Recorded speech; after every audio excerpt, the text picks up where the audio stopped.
निकालो, बाहर निकालो, पैर पकड़ो उसके। चलो।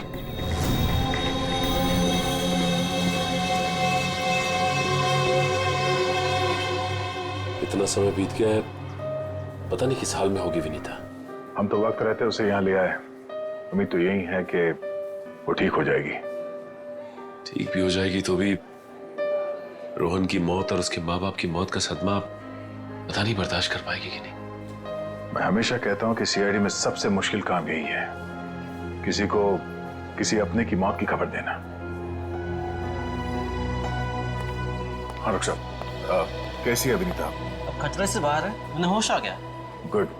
हम उनसे बात कर सकते हैं? हाँ, बात कर सकते हैं, लेकिन वो काफी तनाव में, बहुत देर तक कम ऑक्सीजन में रहने की वजह से फिलहाल बहुत ज्यादा कमजोर है वो। थोड़ा संभाल के ध्यान रखिएगा इस बात का। ठीक है, हम इस बात का ख्याल रखेंगे। Thank you. चलो।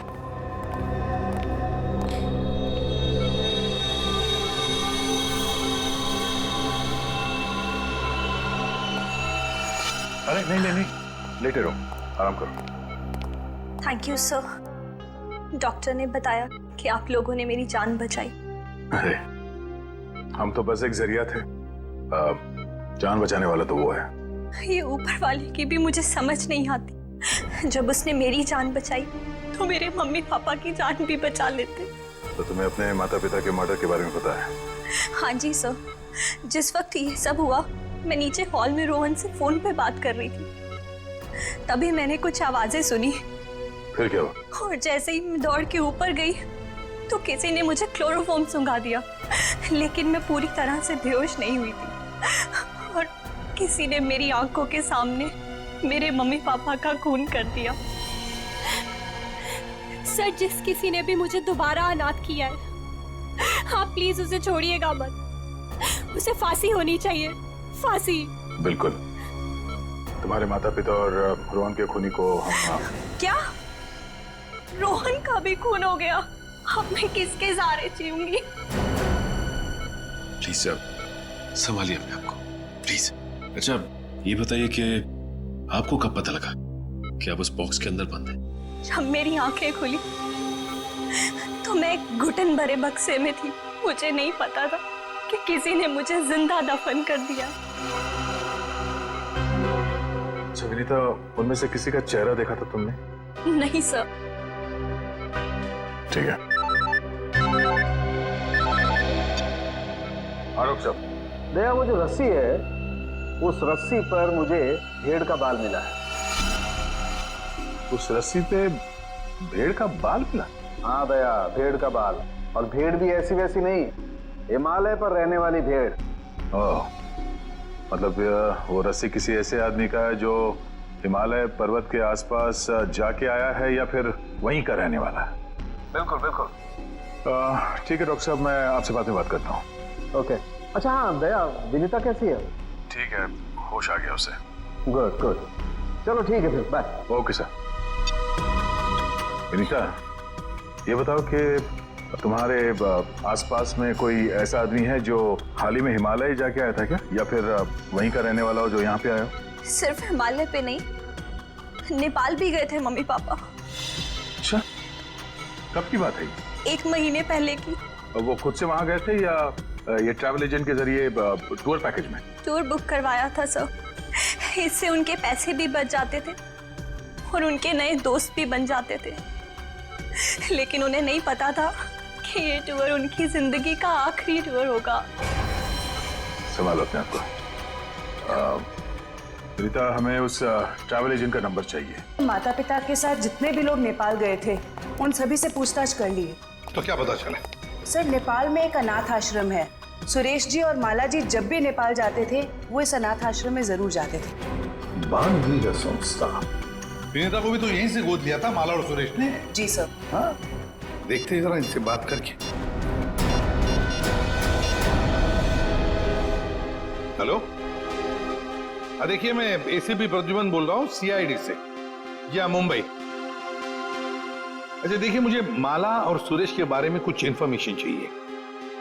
हाँ हाँ, वो 1 महीने पहले आपके यहाँ आए थे ना? अच्छा अच्छा, तो प्लीज एक काम करेंगे आप, वो फोटोग्राफ्स हमारे सीआईडी के वेबसाइट पर मुझे भेज देंगे आप? Okay, thank you. क्या हुआ सर? किसकी तस्वीरें मंगवाई आपने? विनीता को गोद लेने से पहले सुरेश और माला ने इसी अनाथ आश्रम से 1 साल पहले एक लड़के को गोद लिया था, गोविंद नाम में। गोविंद, लगता है फोटोग्राफ्स आ गए।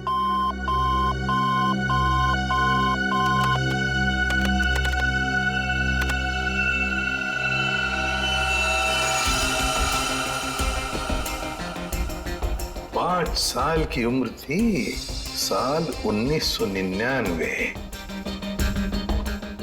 मतलब सर, वो आज तकरीबन 20 साल का होगा। अभी पता चल जाएगा गोविंद अगर आज है कैसे दिखता होगा।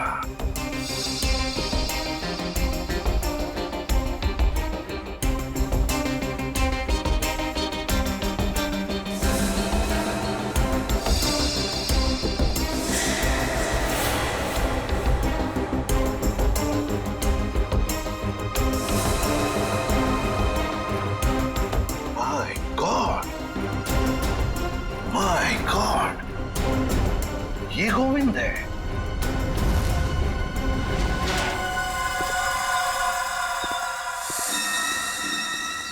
अब देखते हैं कहां भागेगा।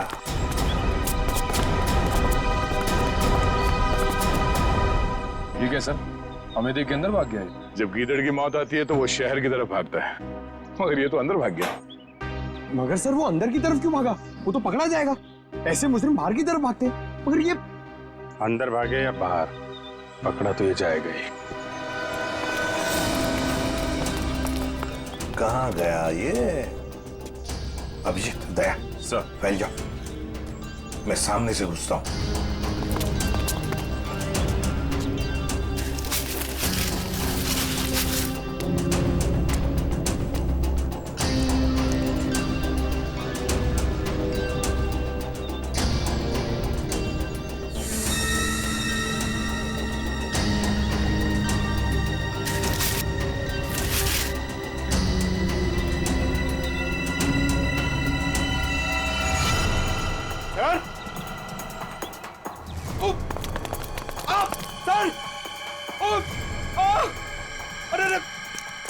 क्या हुआ? सर खुजली हो रही है सर।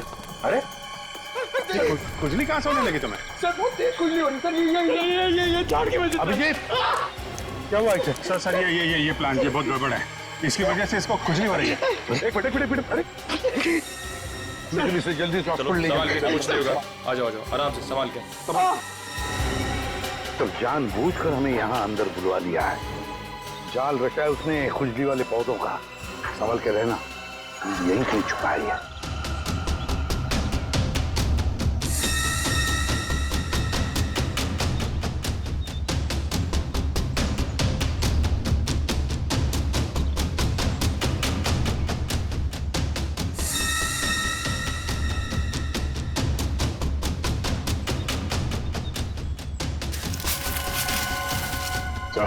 हाँ?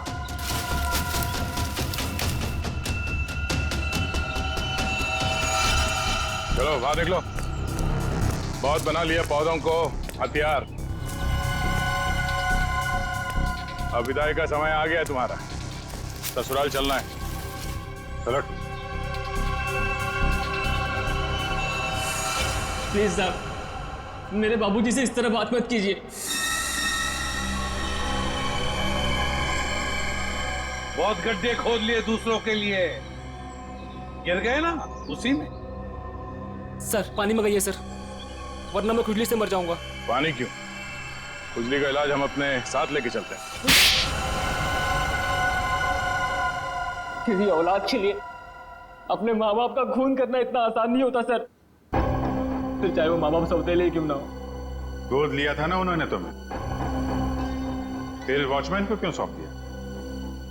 यही सच तो मैं भी जानना चाहता था सर, कि मुझे गोद लेने के 1 साल बाद मेरे माँ बाप को ऐसा क्या सूझा कि उन्हें लगा उन्हें एक लड़की को गोद लेना चाहिए, और मुझे फिर ऐसे ही सड़क पर छोड़ दिया और विनीता को गोद ले लिया। क्या? तुम्हें सड़क पे छोड़ दिया? हाँ सर, ऐसा बर्ताव तो कोई अपने जानवर के साथ भी नहीं करता जैसे उन लोगों ने मेरे साथ किया।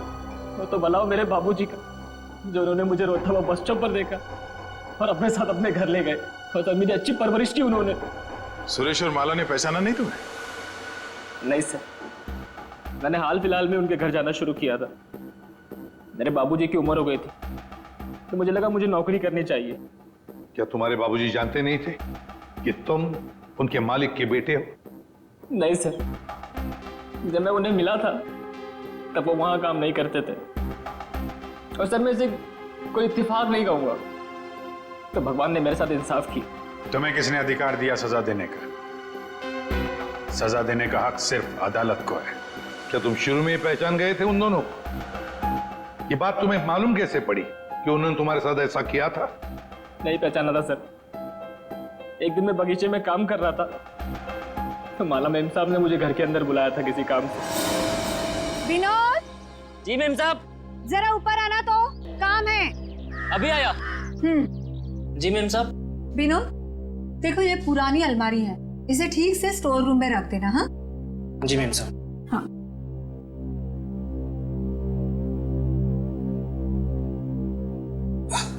क्या हुआ विनोद, बहुत भारी है क्या?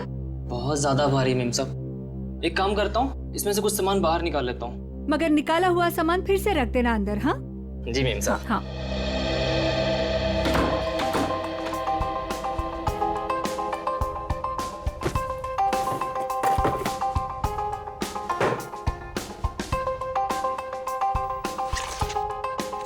कितनी प्यारी प्यारी ड्राइंग्स हैं।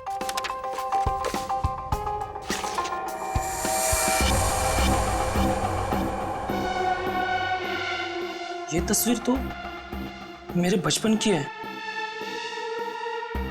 इसका मतलब साहब और मेम साहब ने मुझे गोद लिया था। विनोद, कितनी देर, जल्दी करो। जी मेम साहब, बस हो गया।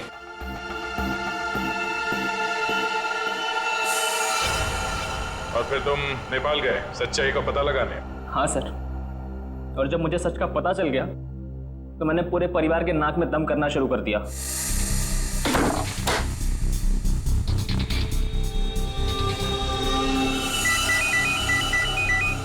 किसका फोन है? हेलो हेलो, अरे जवाब क्यों नहीं दे रहे हो? हेलो, कौन है? ऐसा क्यों किया? कौन बोल रहा है? आपका बेटा। बेटा? क्या? बताइए, ऐसा क्यों किया? मुझे अपना बनाकर फिर से अनाथ क्यों कर दिया? देखो, ऐसी बातें फोन पर नहीं होती हैं। आमने सामने मिलो, फिर बैठ के बात करते हैं। बताइए कहाँ मिलना है? मेरे घर। ठीक है, पहुंच गया।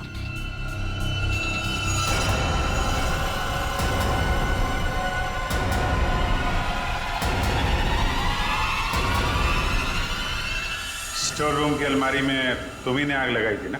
हाँ सर, पर माला जी नहीं चाहती थी कि उनकी सच्चाई दुनिया को मालूम पड़े और समाज में उनकी बेइज्जती हो, इसलिए फायर ब्रिगेड को भी उन्होंने वापस भिजवा दिया। और रोहन? रोहन को क्यों मारा? मैं रोहन को नहीं मारना चाहता था सर, उससे मेरा कोई लेना देना था ही नहीं। मैं तो उसके घर गया हुआ था वो दस्ताने रखने के लिए, ताकि आप लोगों को दस्ताने उसके घर से मिले और आप लोग उस पर शक करें। उसने मुझे देख लिया सर, मजबूरन मुझे उसे मारना पड़ा।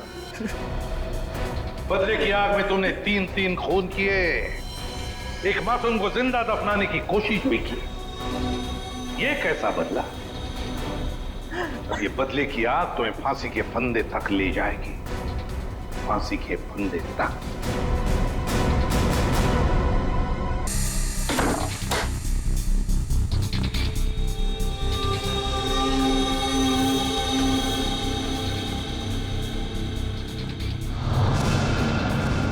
मुझे अपना के मुझे फिर से पराया क्यों कर दिया माँ?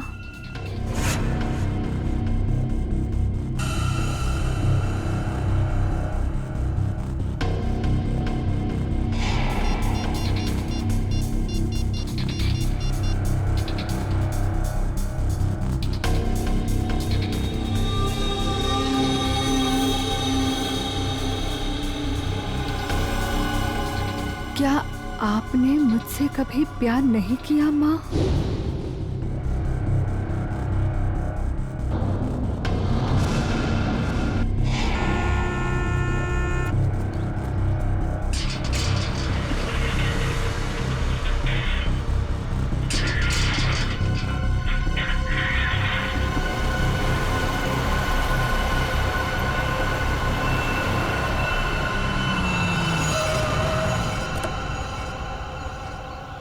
नमस्ते मैडम जी। नमस्ते।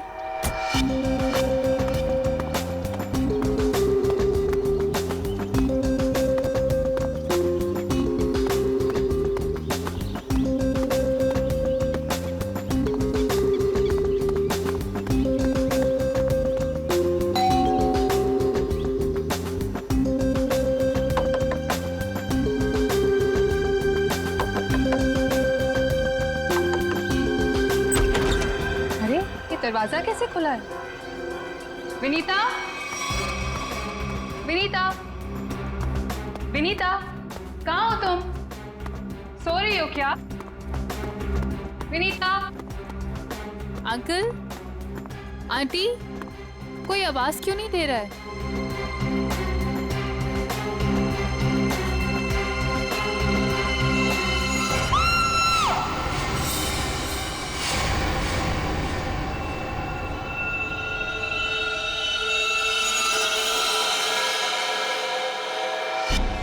काफी खून बहा है सिर से। लगता है किसी भारी चीज से मारा गया है। सर बाथरूम में ये लोहे का रॉड मिला है सर, इस पे ताजे खून के धब्बे हैं। हो सकता है इन दोनों को मारने के लिए इस रॉड का इस्तेमाल किया गया है। उंगलियों के निशान मिल सकते हैं इस पे। संभाल के रख दो।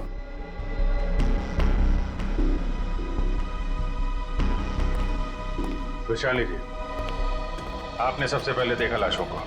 मैंने और मेरी फ्रेंड विनीता ने टेनिस खेलने का प्लान बनाया था।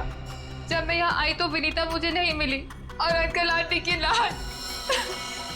लाश के आसपास किसी को देखा था? यहाँ पे कोई नहीं था। और बाहर का दरवाजा खुला हुआ था? जी, पर मुझे विनीता की फिक्र हो रही है क्योंकि उसका फोन सुबह से बंद आ रहा है। विनीता की फोटो है आपके पास? फोटो तो ये रही। वंश सर, ये फोटो सब चेक ना किया और पुलिस स्टेशन में भेजो। इसकी जान को खतरा हो सकता है। सर। और आप यहाँ के वॉचमैन। वॉचमैन का मतलब समझते हो? घर का रखवाला। ये रखवाली की तुमने अपने मालिक और मालकिन की? कैसे कहूँ साहब, अब तो ये बोझ पूरी जिंदगी मेरी आत्मा पर रहने वाला। तुम्हारे रहते हुए खूनी अंदर आया तो आया कैसे? ये बात तो मेरे लिए भी पहेली बनी हुई है। ऐसी पहेली सुलझाना सीआईडी को अच्छी तरीके से आता है। प्लीज साहब, मेरे बाबूजी से इस तरह बात मत कीजिए। ये दिल के मरीज है और अगर इन्हें कुछ हो गया तो मेरा क्या होगा? तो चुप कर। माफ करना साहब, मेरा बेटा है, मुझसे बहुत प्यार करता है। चल जा, बाहर जाके बैठ। कल रात विनीता घर पे थी? हाँ साहब, वो घर पे ही थी, मगर रात को देर से आई थी। 2 बजे घर पे आई थी वो। और वैशाली जी, आप कितने बजे आए? सुबह 8 बजे।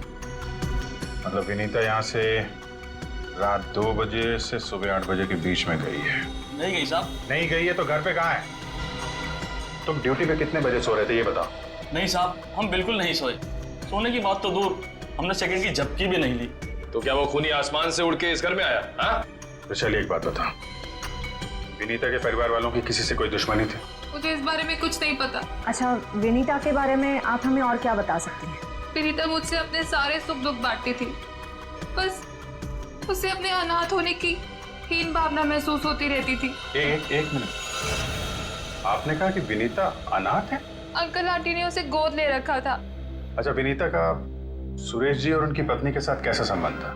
बहुत अच्छा था, जैसे कि उसके सगे माँ बाप हो। पर विनीता से वो एक ही बात से नाराज होते थे। कौन सी बात? रोहन। ये रोहन कौन है? वो सुरेश अंकल के दोस्त धनराज जी का बेटा था। उससे विनीता बहुत प्यार करती थी, पर इन्हें ये रिश्ता जरा भी मंजूर नहीं था। रोहन ठीक आदमी नहीं था क्या? एक नंबर का शराबी। उसकी शराब पीने की लत की वजह से उसके माँ बाप ने उसे जायदाद से बेदखल कर दिया था। शराब पीने के बाद उसे कुछ भी होश नहीं रहता। एक बार तो उसने मेरे सामने इतना बड़ा ड्रामा क्रिएट किया था। विनीता दरवाजा खोलो, खोलो दरवाजा। मैंने कहा दरवाजा खोलो वरना मैं दरवाजा तोड़ दूंगा। रोहन, मैं तुमसे अभी कोई बात नहीं कर सकती, प्लीज चले जाओ यहाँ से। मुझे अभी बात करनी है, मुझे इसी वक्त बात करनी है। खोलो दरवाजा, खोलो। साहब बिटिया ने मना किया ना, वो आपसे नहीं मिलना चाहती है, आप जाइए यहाँ से। विनीता, ये क्या कर रही हो? दरवाजा मत खोलो। मुझसे इस तरह से बात करने वाला हाँ विनीता, तो तुम्हारे पापा एकदम सही कह रहे हैं। अभी वो होश में नहीं है, दरवाजा मत खोलना। और अच्छे से समझा दे कि दोबारा मुझसे पंगा ना ले। हट विनीता। ये क्या ड्रामा लगा रखा है रोहन? चलो अभी चलो यहाँ से। अरे और माफी मांगो इनसे।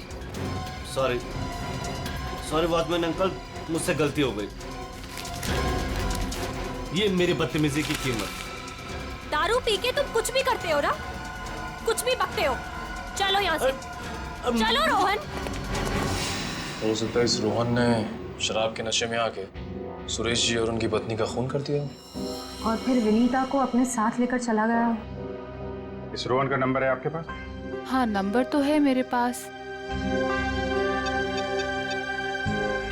1982345561।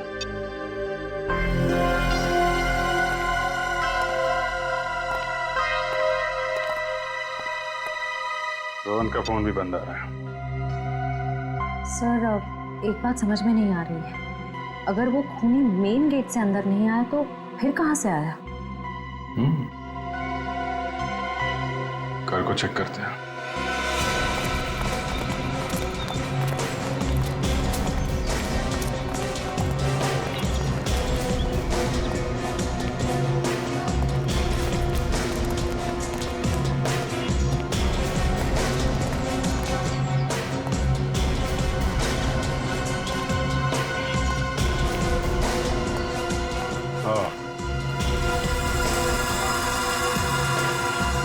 ये देखा?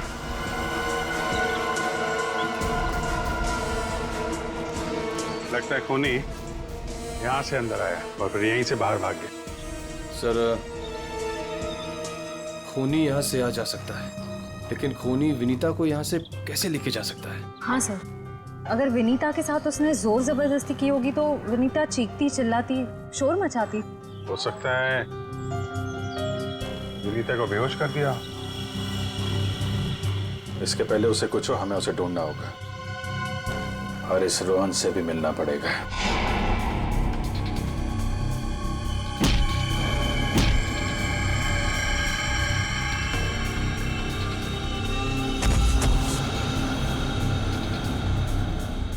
सर, अभिजीत सर ने रोहन का यही का पता बताया।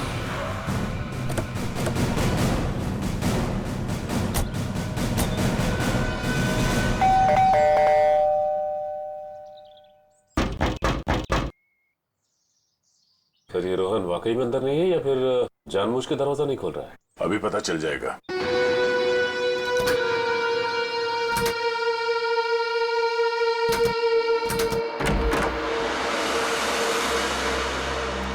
हो सकता है उसने विनीता को यहीं कहीं छुपा के रखा हो। घर में सामान भी ज्यादा नहीं है, पूरा घर खाली दिखाई दे रहा है। हाँ, वैसे भी कंगाल है वो। माँ बाप ने तो बेदखल कर दिया था उसे। सचिन,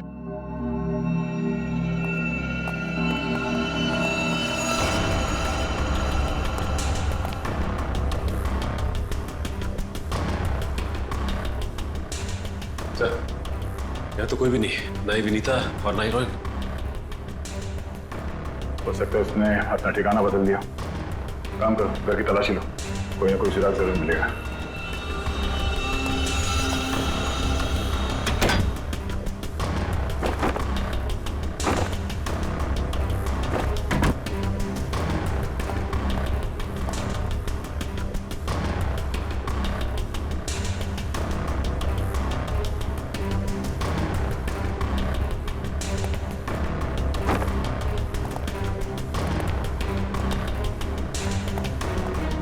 चारों तरफ किताबें ही किताबें पढ़ी।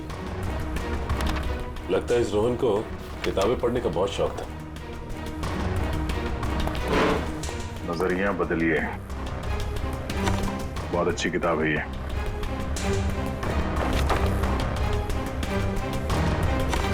अच्छा, ये देखिए, इस डस्टबिन में ये दस्ताने पड़े थे।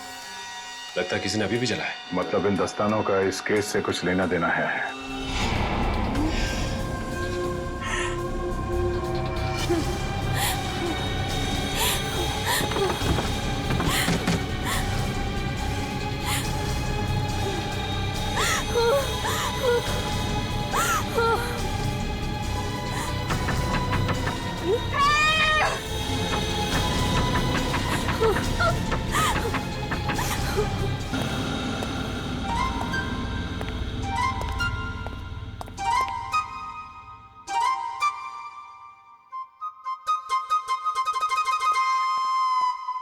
Ready sir.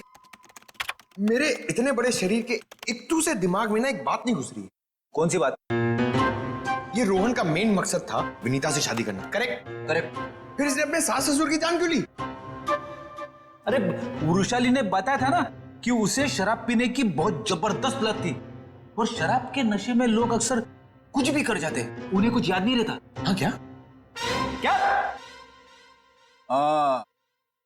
शराब के नशे में इतनी ऊंची दीवार कोई कैसे चढ़ सकता है, भले रस्सी के सहारे क्यों नहीं? और फिर विनीता, वो तो शराब नहीं पीती, वो क्यों गई रोहन के साथ? सर वैसे भी विनीता तो उनकी सगी बेटी थोड़ी थी।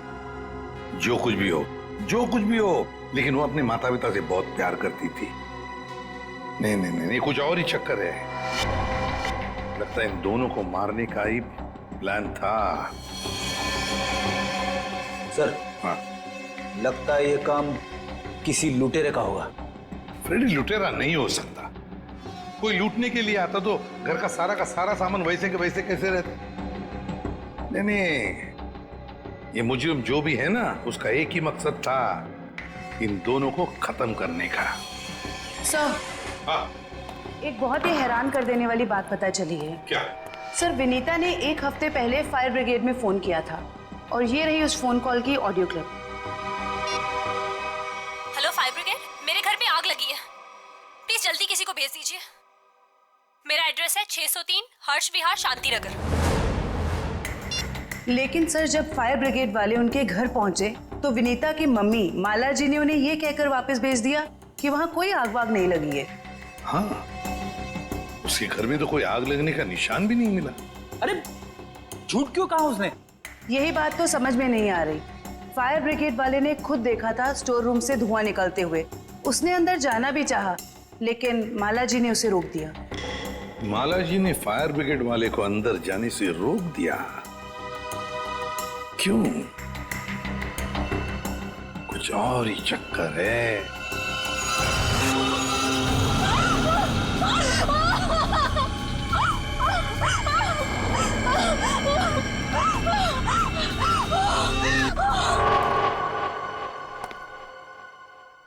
छान मारो इस जगह को अच्छी तरह से, कुछ ना कुछ जरूर मिलेगा।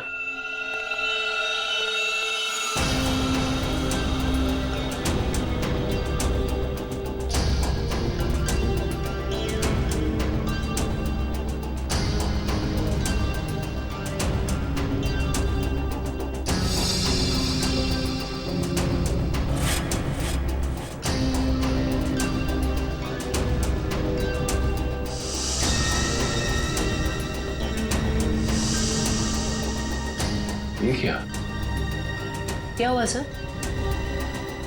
सीलिंग पे पेंटिंग बनाया। बड़ी ही अजीब बात है। देखते हैं।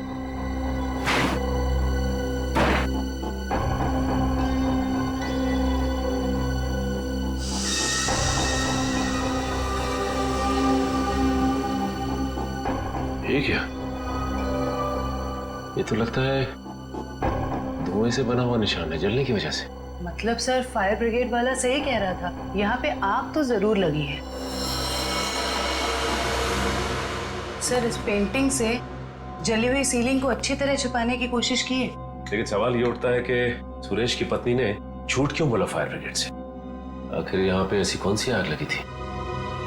सीलिंग का सिर्फ यही वाला हिस्सा जला।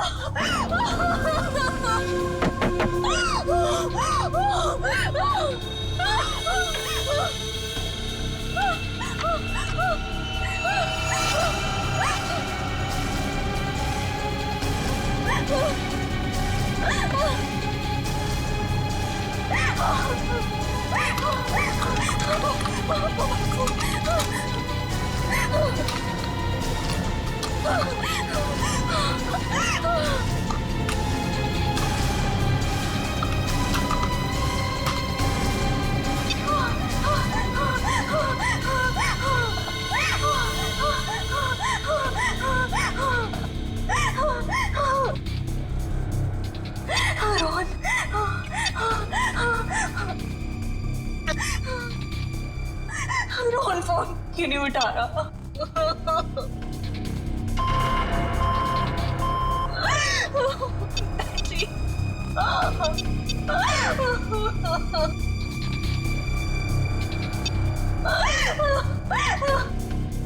वैशाली पे फोन नहीं उठा रही।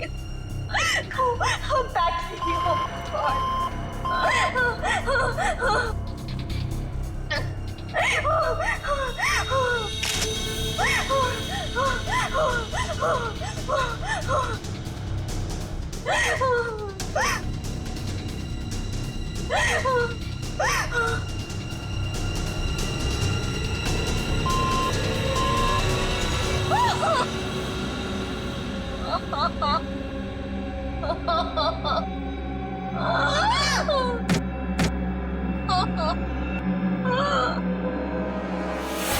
बस मौत रात को 1 बजे से 3 बजे के बीच में हुई है। और सर वॉचमैन कह रहा था कि विनीता रात को 2 बजे घर लौटी थी। सर अगर खून उससे पहले हुए होते तो वो चीखती चिल्लाती या बाहर जाती।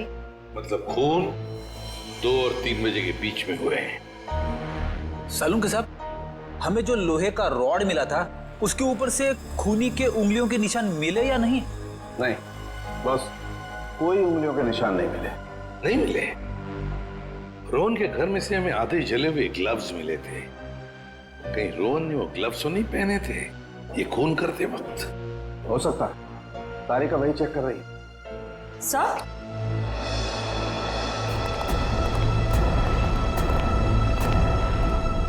सर ये खास किस्म का सॉल्यूशन है, इकोडेल्पाइट नाम। अगर मैं इस सॉल्यूशन को इन दस्तानों पर डालूं तो इन दस्तानों पर जो कुछ भी लगा हुआ होगा वो अलग हो जाएगा। अरे वाह, फॉरेंसिक टेक्नोलॉजी कहां से कहां पहुंच गई है।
अरे इन पे तो खून लगा है,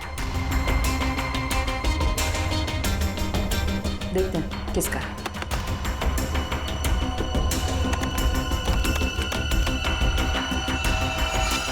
पॉजिटिव सर, ये खून मिस्टर एंड मिसेस सुरेश का ही है। मतलब सर ये खून रोहन ने ही किया है? एक मिनट होल्ड ऑन।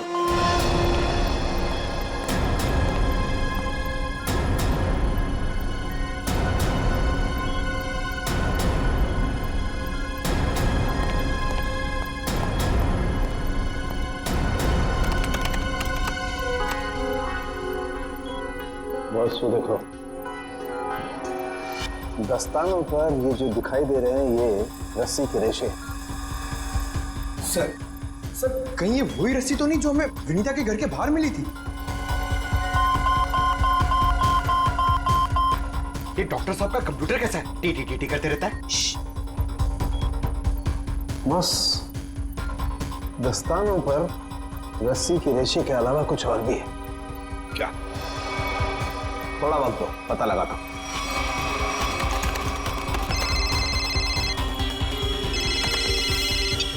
हाँ श्रेया, ठीक है। क्या? सर, विनीता का फोन थोड़ी देर के लिए ऑन हुआ था, उसके घर के बिल्कुल करीब। और सर, उसने सोशल नेटवर्किंग साइट पे अपने दोस्त को एक SOS मैसेज भी भेजा है। श्रेया मुझे लिंक अभी भेज रही है सर। ये देखिए सर। मैं घुटन से मर रही हूं, प्लीज मुझे बचाओ। Vinita, my God.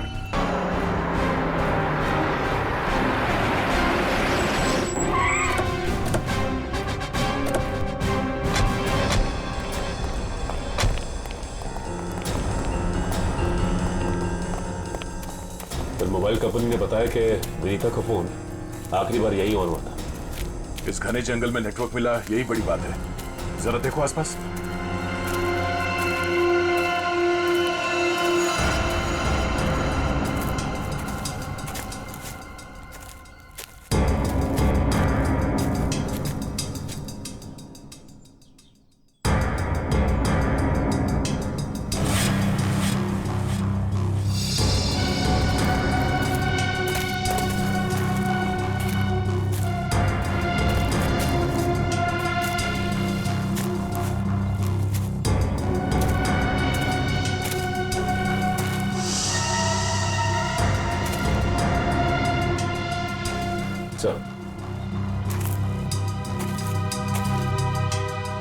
सामने झोपड़ी दिखाई दे रही है।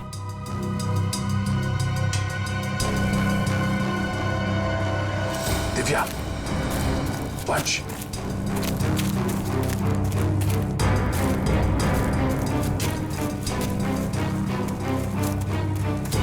चौकन्ने रहना।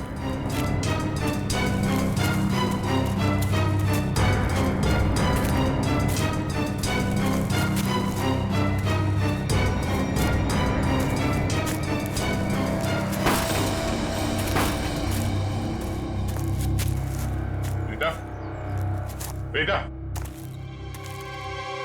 तो तलाशी लो।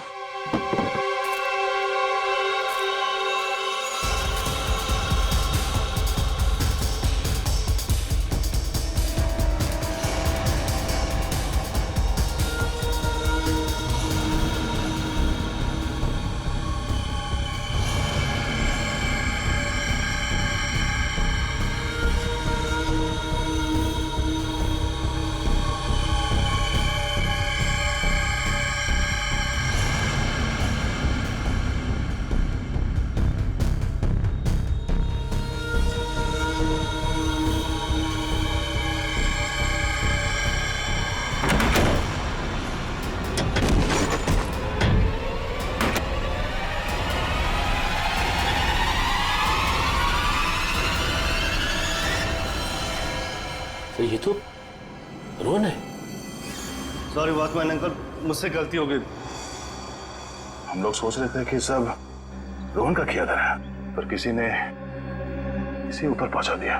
सर, कहीं ऐसा तो नहीं कि विनीता ने अपनी आत्मरक्षा के लिए इसे मार दिया? नहीं, इसे भी ठीक वैसे ही मारा है, सर पे वार करके, जैसे विनीता के माँ बाप को मारा था। खूनी को एक ही है। सोचता है कि खूनी ने रोहन को मारा और विनीता को साथ ले गया। हो सकता है, तो ये भी हो सकता है कि वो यही कहीं आसपास हो। तो देखो,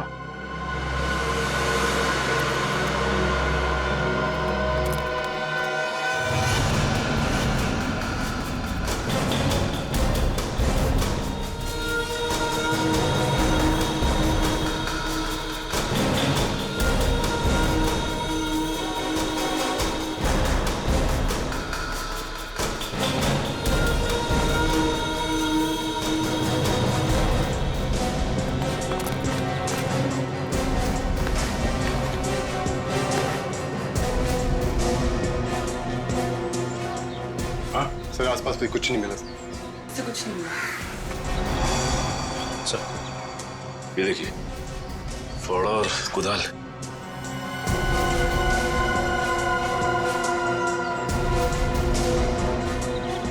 कहीं जमीन के नीचे तो नहीं?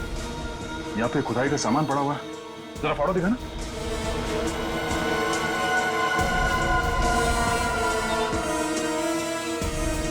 इस फावड़े पे गीली मिट्टी लगी हुई, पता।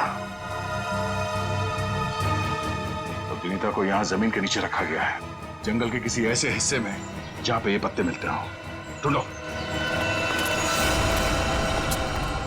तो देखो आसपास।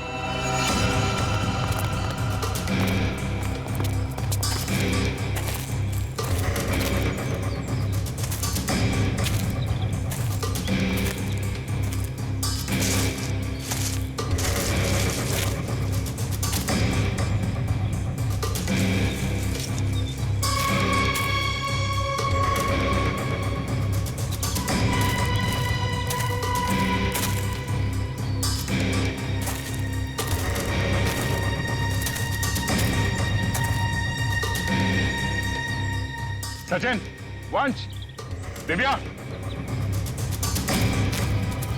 ये देखो, लगता है हाल फिलहाल में यहाँ खुदाई हुई है। वंश, खुदाई का औजार लिया जल्दी। सर।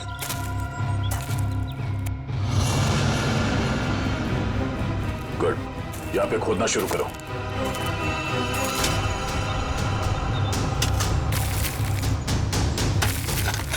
एक मिनट हट जाओ।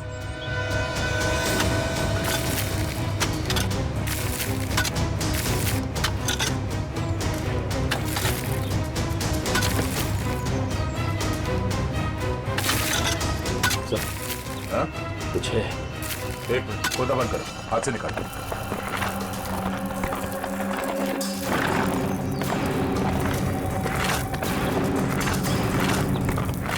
तो इसके अंदर तो नहीं?